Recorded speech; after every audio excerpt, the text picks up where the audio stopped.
अस्सलाम वालेकुम दोस्तों, कैसे हैं? उम्मीद करता हूँ सब ठीक ठाक होंगे। मैं हूँ इट्स अली। आज हम बात करेंगे तवक्कुल का रास्ता।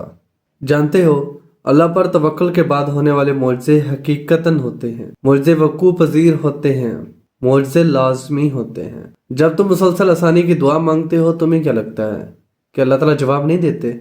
अरे जब जब तुम दुआ मांगते हो, अल्लाह ताला तब तब कहीं किसी के दिल को नरम कर रहे होते हैं, कहीं किसी के जहन में कोई ख्याल डाल रहे होते हैं, गर्ज तुम्हारे लिए असबाब बना रहे होते हैं, और तुम्हें लगता है कि तुम्हारी ये दुआएं रायगा जा रही हैं।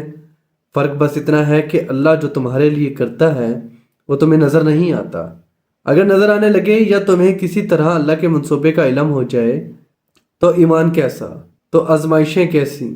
बस तवक्कुल की राह पर चलते रहें, क्योंकि ये राह बहुत खूबसूरत है, क्योंकि इसमें तुम्हारे साथ तुम्हारा रब है।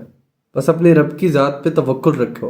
तवक्कुल अल्लाह ताला की ज़ात पर इतना होना चाहिए, अगर रास्ता बंद है तो आपको अपने रब पे तवक्कुल हो कि अल्लाह ताला रास्ता बनाने वाले हैं और यकीनन वो रास्ता बनाएंगे।